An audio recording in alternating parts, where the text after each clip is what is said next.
to Sweden. It's been a long, long journey. It's been a long year. Oh, it's been a long year. We were just thinking that we would share some of that journey with you. Yeah, we're here to talk about it. How it went, how we got here. Let's give you guys some context. I'm Swedish. I'm American. And we met while working on a cruise ship. In Germany. And we were doing our second contract when Corona popped up in little China. It seemed so distant. We were not prepared for it to ever affect our lives. As I'm sure a lot of people felt the same way.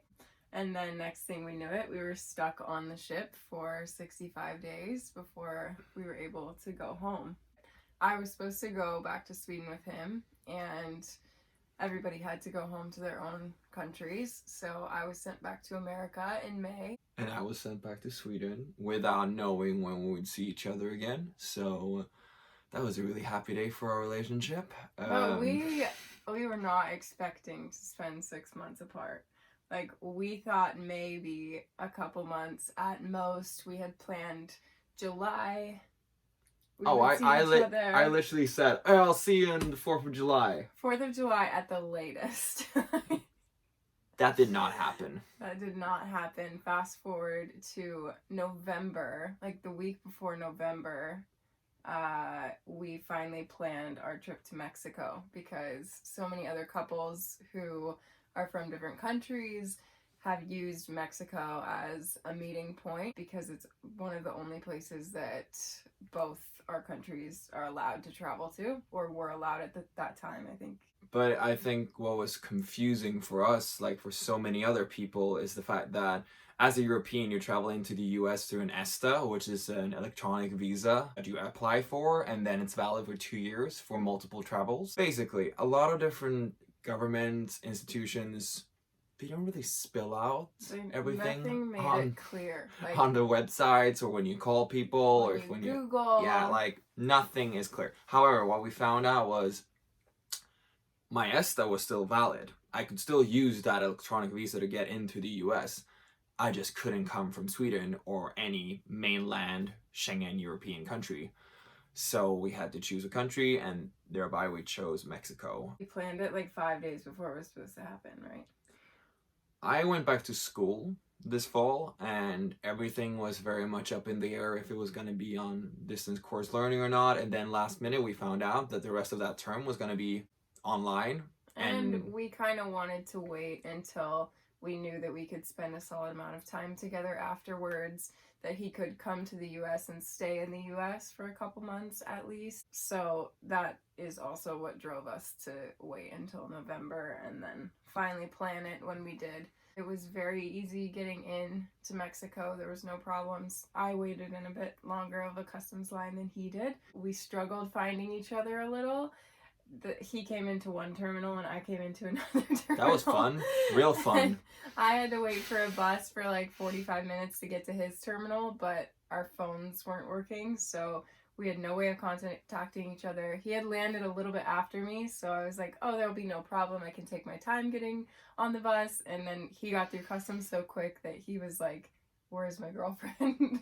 But luckily we had no problems getting in, and then we stayed for 15 nights. We had a lovely time. It was strictly so he could just come back to America and spend the holidays with my family. My father was really sick at the time, so it was a priority for us to try to get him there so he could spend time with my dad.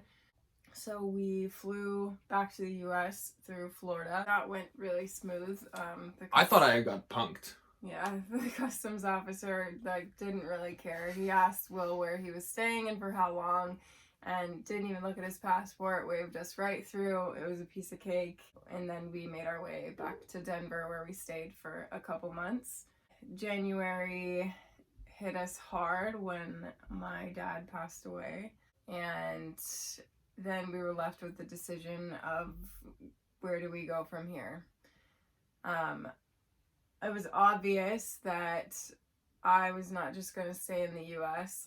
We were going to do everything that we could to try to get me to go back with Will because his 90 days were running out. I literally got an email from US Border Control saying, thank you very much for visiting the US. However, your days are up, so please leave the country. We hope you had a lovely time, but get out. I think it's just a routine thing that comes out. It was just quite funny in the moment because the last times I've been in the US, I've left way before my time is out. So that never happened to me before. Yeah, But we pushed it a little this time. You stayed until like 89 days, I think. Yeah. 88. 88. We did all the research that we could to try and understand to our best ability what would get me into Sweden.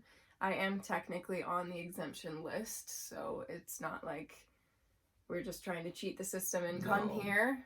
I think basically what we started doing again was to find loopholes, because through the community of Love is Not Tourism, and also why we're sharing our story is because a lot of people don't know, like we mentioned earlier in this video, how to attack the issue. And the only way of knowing is by hearing other people like us who have done it and learn Yeah. more about it. We started doing research. We started looking into the exemption of her being my partner who is have future plans of relocating to Sweden, which is one of the exemptions that we have.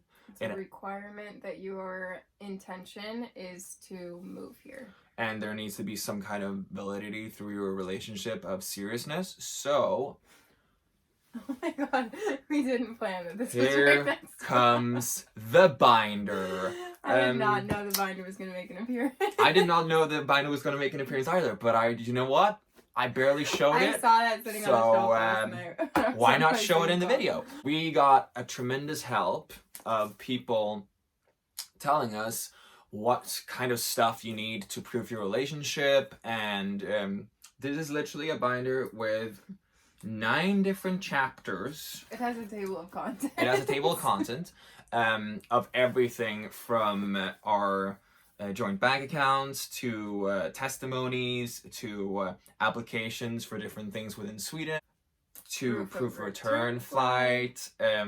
There's basically just a shit ton of extract of population register. What does that even mean? So one of the good things about Callie DeValier. yeah, our dog also had a chapter in this binder. She made it as well. Hey Callie, make an appearance. She's like, I was napping. What are you doing? She made it to Sweden. She made it to Sweden. We're so happy. So we started preparing, and it took him about a month. He did the majority. It took us a month. What we realized when we started preparing was that we had a huge advantage with the fact that me was with them, because half of people's binders from the start was proving that they had a partner that they were going to see. There is actually a person in the country I'm going to that is going to welcome me, and that is my partner, and that I'm going to have a life with. That you have to prove their passports, their Just identity. existence. Like, I do have someone. It's not like I'm making this dude up or this girl up or... Yeah, that was huge. So this is why I wanted to go back with him when he was going back, so that we didn't postpone it and then me have to do it alone, especially traveling with Callie. It was a whole thing.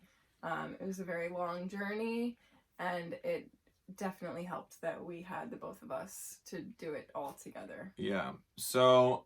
It's just much easier when you show up at customs and you have the person there with you who can speak the language. It seems more real. I don't know why it's so much about proving relationships, but it is. That's also an advice we give to everyone. Prepare as much if you're as you over can. prepared, then they don't want to deal with you. It's no. like we showed up with our freaking binder here and they were like,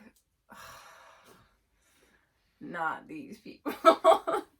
Trust me, people, if you arrive at 6:15 in Germany and you give a customs officer that just started his shift a binder that's that thick and ask him what would you like to see, they will go, He's not trying to deal with that. Please, no, why are you doing this to me?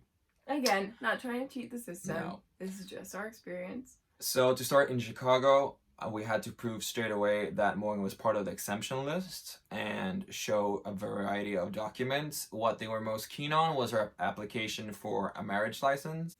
It's just a printout that we are applying for being able to get a marriage license in Sweden.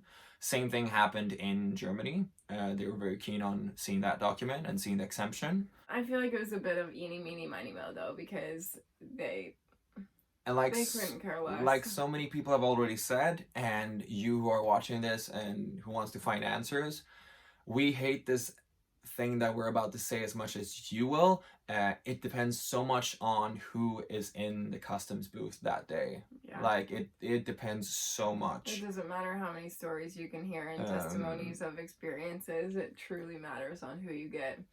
And not to say we've gotten like overly nice people. All the customs officers that we've met have just been pretty like, they seem like they hate their job a bit, but they haven't been mean to us. They haven't been trying to detain us. Either way, It's arriving in Sweden, I didn't have to show the thing at all. We got through customs. It was silence between us for 30 seconds, and then Will goes, "But my binder." Oh, it's so hard on it. And they didn't really care. But we made it. Our plans have changed a bit. We were hoping to buy an apartment here, and that is not the case. Everything is very complicated, and we'd like to do another video on like other parts of this that we didn't really think about until now, that we're now navigating. But yeah. This was an That's initial our video. story. Yeah, just telling you guys how we have maneuvered this world situation. If you have any comments, questions, anything, just We are more than happy comment to below. help out and with ask, anything, yeah. because we know the struggle of this process and that it's not easy and that so many people are facing it. So we're more than happy to help. Like, subscribe. All of that There will be shenanigans. more We are of just starting out, but this that. will be Our life in Sweden alive in Sweden / America, / America. wherever we may end up. It is gonna be me, Will, Me, Morgan, and Kelly. Kelly.